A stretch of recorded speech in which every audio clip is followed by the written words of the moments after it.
John made a lifelong investment in Rotary when he joined the Rotary Club of Sebastopol in 1977 at the age of 27. He went on to become president in 1982, and from then he went into humanitarian projects, one of which was with the Rotary Club of Puerto Service. The picture behind me shows a project they did in 1987 when a young lady, 14 years old, by the name of Latricia de la Rosa Zapata, came to the Sebastopol area to have surgery on a hip that was fractured. Some of you in this room will remember that. There was a tremendous outpouring of both clubs. She was very successfully treated, and it was made a change in John's life, because at the time he said, it shaped the rest of my life. And in fact, it did. John went on to become a district governor in 1990-91, and he went on to become a Rotary International Director about 2 years ago. John has done many, many things in Rotary. Wonderful experiences with Patty, his wife, right by his side. He has taught classes and training for clubs, districts, Rotary International, has come up with training programs for the Western United States and Canada. Now, John is not only a dentist, but he is a performer. And he has gotten into multimedia presentations and done some on the international level. And it will be very interesting to see what his next big project is. His wife, Patty, is a Rotarian, and as much time as they can, they go to Arizona and visit the grandkids, Sophia and Spencer. And sometimes they take their dog, who is a very large, old English sheepdog, Huxley, with them. And that's what they're going to do at Christmas. I think it's Christmas, or is it Christmas? So, please, give a warm welcome to John Clown.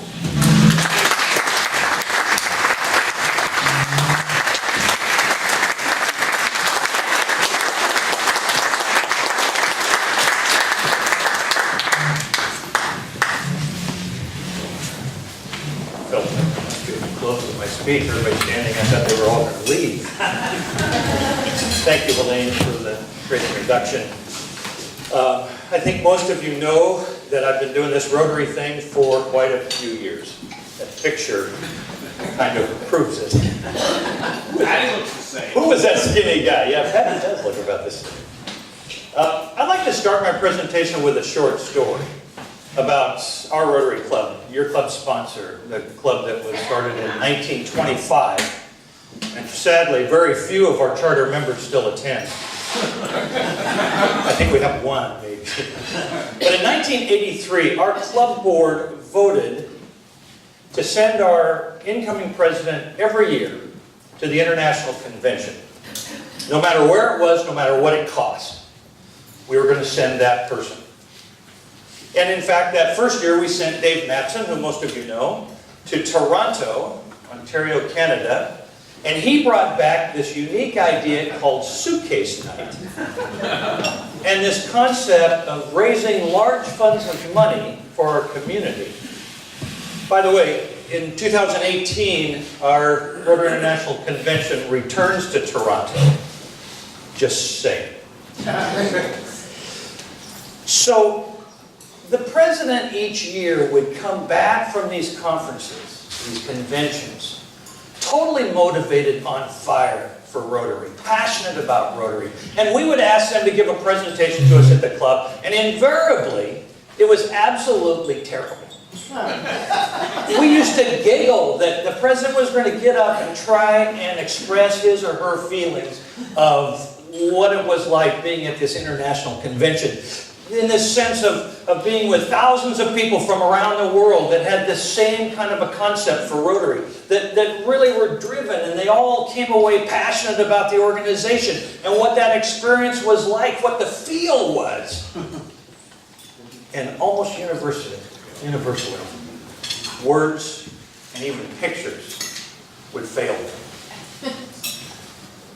They were touched so deeply, and yet tough to express.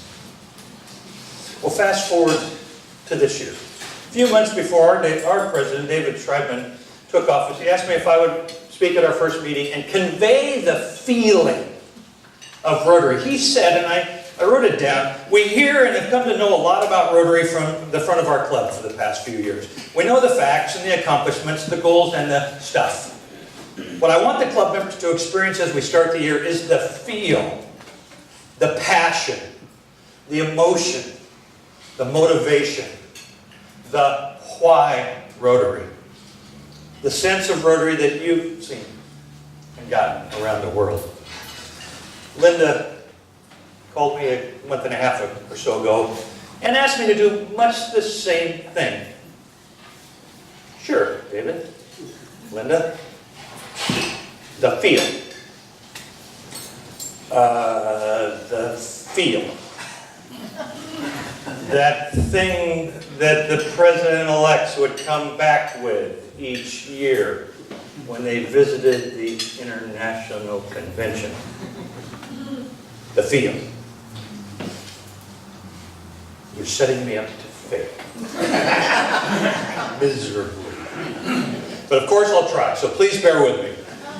My selection of Rotary as a focus in my life, and subsequently Patty's, is not found in some life-changing incident of giving drops to kids in India or Africa. It's not found at the base of a well someplace that changed a whole village's life. It's not found in doing projects like Letitia. It is found in the day-to-day story of 40 years in this organization. Perhaps what we could do is call this talk of mine an avocational talk about Rotary. My life in Rotary started with me asking the question, which I think any reasonable, young, naive, energetic man would say, or woman would say, what's in it for me? What's this thing in it for me? What does it have in it for me? So I'll tell you my story. It starts with the beginning of my professional career. I grew up in Southern California, went to dental school down there. And after my residency in hospital dentistry, I moved 500 miles north to this little town in Northern California called Sebastopol, and in 1977 opened a practice and was asked to join the Sebastopol Rotary Club.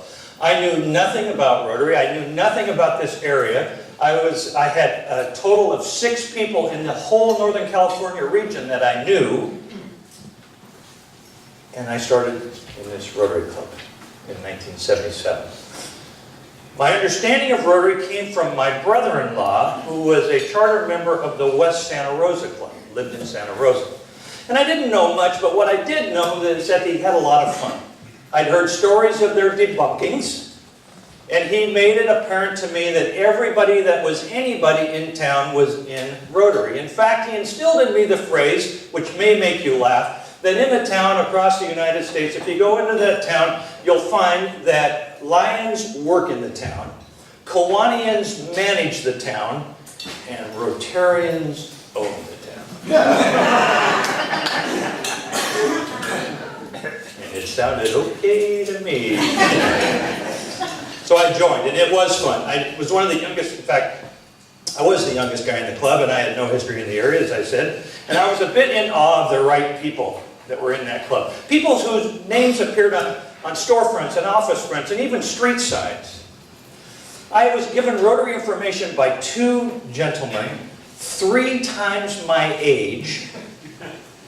And at the end of it, I was so confused about this organization, I didn't know Paul Harris from Phil Harris, from Ed Harris, from any of those Harris guys. So Patty and I went to as many social things as we could because we thought it would help us get to know the town, the history, the people, help our business, help us integrate into the town. Probably one of the most important decisions I've made regarding my life, my future, and it was made very casually, for social reasons. Don't lose that point. It was made very casually by going to Rotary Club events, socially. Along the way, somebody asked me to be a part of a committee, this thing called debunking. They thought I might be pretty good at writing stuff and all of that. And they invited me to somebody's house to sit around a table with my peers to do something they thought I'd be good at. Rotary is very good at getting people involved, getting people to work. It's one of our strengths. Well, in 2 years, I was asked to be on our board of directors in our club. And to tell you the truth, I was a pretty bad member of our board of directors. I missed meetings. I really didn't get it. I was having fun in our Rotary Club, and that seemed to be enough. But along the way, I noticed some people that were on that board that seemed very serious about Sebastopol, very serious about what we were doing as a club. They had very good management and leadership skills, and I started to appreciate them and try to emulate them. I still try to emulate those guys.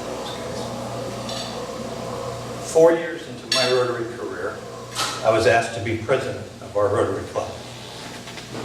At this time of my life, my Rotary philosophy had matured. Number one, I don't want to grow. What's all this talk about growth? Our club was the exact right size. I knew everybody. We had enough people to fill out all the committees. Why grow?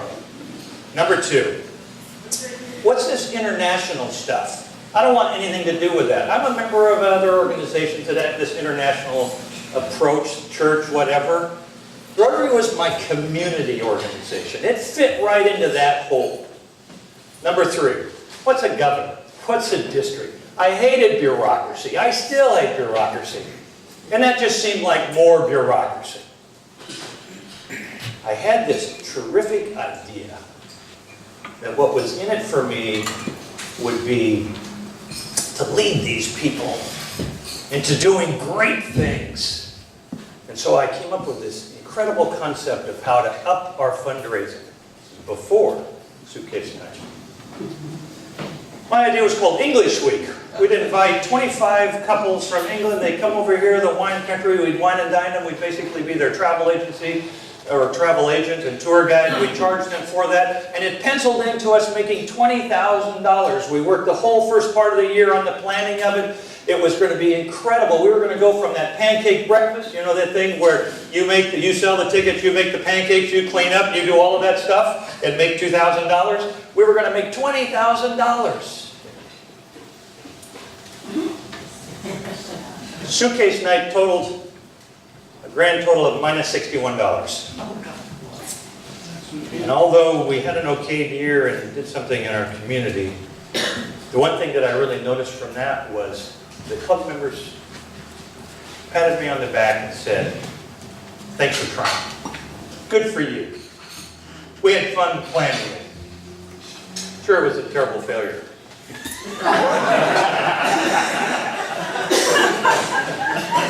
But good for you for trying. And I went to the district conference that year representing our club. And I saw clubs that were doing amazing things. I saw a club in Eureka that raised $800,000 to build a McDonald house for cancer victims' families. And this whole idea about Rotary and Sebastopol and that narrow nature of that, as good as it was, there was all sorts of great things going on in the Rotary world, and my lens started to take on a wide angle. Well, after being club president, I wanted more. So I was asked to be area rep. That's like an assistant governor nowadays. And I found out that more about clubs in our region, in our area. And wow, they're doing a lot of cool things. And I was asked to serve on the Ambassadorial Scholarship Screening Committee. Wow, these students are incredibly bright. And all have this sense of a smaller world that we all get along with. And finally, I got involved in an international project. That picture that was up there. Bruce Anderson, many of you knew, was incoming president. He said, it's time for our club to get involved internationally. And he developed that program called PAL, Preserve a Life, where we would invite a child from Mexico, bring them to our area, into our Rotary clubs that were in those days full of medical personnel from the hospital, doctors, and we would fix this person. Leticia de la Rosa Cepeda was an 11-year-old fallen off her roof, broken her hip, never had any medical care. Was in constant pain. We brought her to Sebastopol, for an international project. We didn't fix her. She fixed us. I'll never forget the district conference that year before she went home, and the governor invited us to tell about Letitia. And our president stood up and introduced her. And she walked from the back of the room with barely a limp, got up to the lectern, and in English that had been given to her for 3 months by an English language, second language area, organization in our area. She looked at that audience, and in perfect English, thanked Rotarians everywhere for giving her her life back. 1987, I was at the New York Club's fundraiser for polio. I had become the Rotary guy. So Bruce Harding, our club president, said, we have been given the task of raising $47,000. That was about 40 times more than we'd ever raised before. And by the way, I don't want it to interfere with anything else that's going on in the club, but just get it done quietly. We raised $47,000 like that. Because with Rotarians, if you show them what's important, you touch their heart, you automatically get into their heart. And it just kept going. Remember what I said about bureaucracy, I hated it. But it seemed pretty normal to have my name submitted as a district governor in 1990. And I'll tell you that by then, some of my non-Rotary friends were looking at me and what I did and starting to think that I wasn't too bright. So I won't bore you with the details since then, this last 2.5 decades. But I will tell you that during my governor's year, something happened that I didn't expect, and that's kind of what I did expect, that things would change in my life that came out of nowhere. I had a 12-year-old daughter, Jenny, in those days. And she went with Patty and me on most of the things that we did. She turned 13 at one of my speeches at Rotary, and they threw her a birthday party. And I saw the influence that Rotarians have on children up close. She was kind of a shy 12-year-old, and the most prominent Rotarians in the world, Rotary presidents, would come up to her when we were at international events, and they'd say, "What is your name?" And they'd put out their hands, and they'd say their names. And after a while, this little shy girl who would just look at her feet became somebody else. Hi, I'm Jenny Sebastopol. My mom and dad. So I saw my child grow up in this. And a lot of people say, I can't get involved in Rotary right now. I still have small children. My goodness. Get involved in Rotary no matter what the age of your children. Because it will teach them the same things that pull on you. Ethics, friendship, community service, all the good things. Well, since then, these past 2.5 decades, Patty and I have learned so much about what Rotary does. We've had a couple of youth exchange students live with us. Christian Duplites of Belgium became the son I never had. Patty joined Rotary, was able to surround herself with people that would sign on when she addressed her concerns, parenting, helping kids. She started a program called Read to Me in our club and brought the dictionary project to our district. And I've been given so many opportunities these past 2.5 decades to learn about people in life, share my perspectives, and apply what may be my skill set throughout the world that I've grown into. More than anything, I've seen how Rotary affects people. People that are in this organization, people that watch this organization, and people that are recipients of Rotary's programs and projects. So in the past 10 minutes or so, I've tried to tell you how I got from there, looking for what's in it for me, to here, knowing that Rotary truly helps me live beyond myself. A good friend of mine, that many of you know, named Bruce Anderson, began telling me phrase many, many years ago.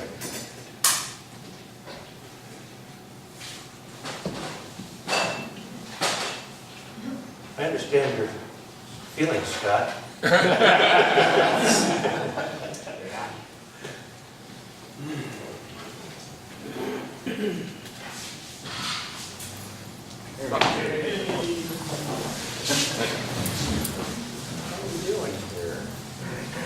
We'll forget that. That feeling was we stay exactly as we are, except for the books we read and the people we meet. Well, in Rotary, we're privileged to meet incredible people, and our uniqueness is found in those relationships. The vocational, social, and personal connections that exist between Rotarians.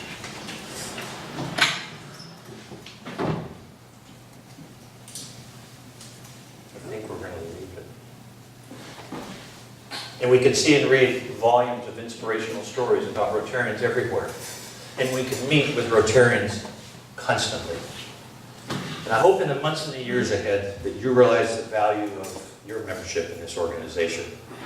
And know that Rotary can help you do something in life that matters. And finally, you can sincerely try to help another and at the same time help yourself.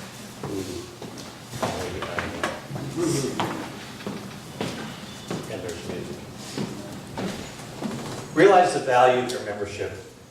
In Rotary, you're surrounded with marvelous people, people who are competent, people who make bold decisions, people who are creative, people who share a common sense of public concern, decency, fairness, hard workers.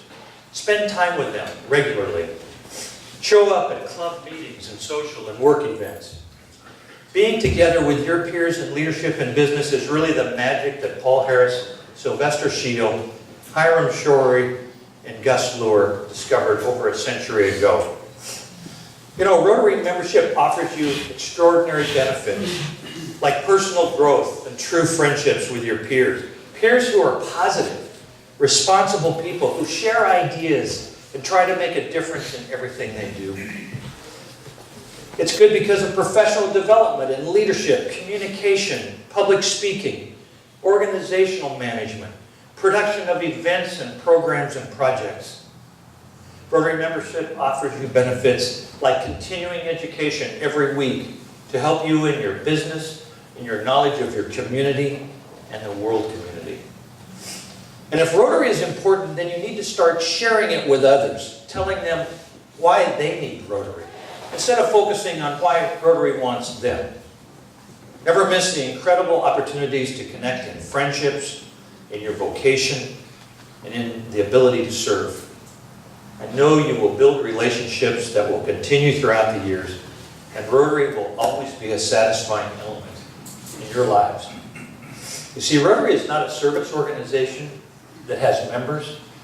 It's an incredible membership organization that gives you the opportunity to serve together. Second, Rotary helps you do something that matters. It's said that people in our time do not join organizations, they join movements. Groups of people that do things that matter. Start today to find out what's going on around you in your community. Then begin to take everything personally. Things like the actual and important needs of the community. And the next generation of children and youth and their education. And those that need your help in another part of the world. I suspect that you will find a spark that excites you and drives you to more involvement. There's so many opportunities in Rotary to make a difference, from the fun of your club here in Sebastopol and its community projects, to the tons of ways to work with kids, in Interact, in RILA, in speech contests, in vocational awards programs, in mentoring programs, and of course, in youth exchange. There's work for you at the district or a regional area of Rotary.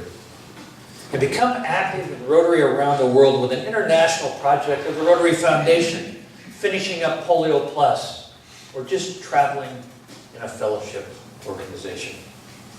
Join with others in hands-on activities The more successful Rotary clubs always have a high number of members involved in hands-on projects. And stretch yourself. Some of the best things you will ever experience in Rotary and in life will come at a time when you were certain that you did not have the time to do it. Finally, be generous in helping others. We still live in a time of a place and a time of great wealth. And yet the greatest feeling you will ever have is to share your experience, your expertise, your resources, and your time with someone who is struggling or has had some tough times. Find a special project that really fits what you like doing. Like giving someone a new life through surgery, or helping kids get going in the right direction, or bringing fresh water to an entire village. Whatever it is, find it and personally fund it. Don't worry about reimbursement. I absolutely guarantee it. No matter what people say about don't just write a check, I'd like to add, at least write a check. Consider all of Rotary's charitable programs, from your own clubs to the Rotary Foundation and its annual giving program and permanent fund. They all have one goal in mind: to improve life on the planet. Help fulfill the promise that we made almost 30 years ago, to rid the world of polio, and be generous with your resources as we work to realize that goal of a polio-free world. Finally, be generous with your time. Volunteer. It's probably the kindest commitment of generosity you can make to build better communities and to bridge those communities around the world. I'll never forget the words of a speaker at the International Convention I attended just prior to becoming a district governor. The speaker was Robert Fulgham, author of the book, All I Need to Know I Learned in Kindergarten. He said, "The world, our own society, is filled with spectators, with passengers, with the narrow, the self-interested, the indulged. But this home and this organization is filled with people who have put muscle and blood and life itself into the wheel of human endeavor to push us out of the mud that we're stuck in. And in the process of doing that, know how to laugh and sing." This is Rotary. This simple little club. This grand, sophisticated movement. This Rotary. And in so many ways allows us to live beyond ourselves.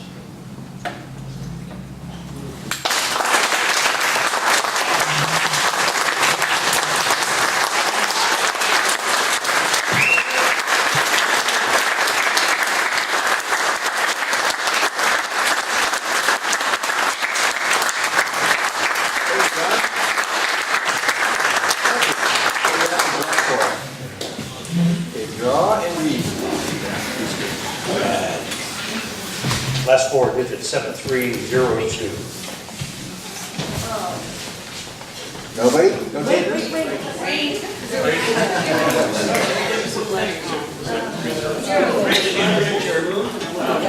Yeah. 7302. 7302. Don't be shy.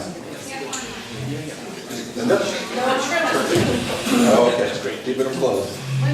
Hit it again, boss. 7293. Yeah. It's going.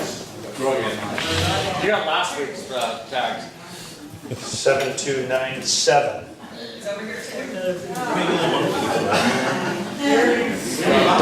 7294. It's over here too. You're a winner. 7289. Oh.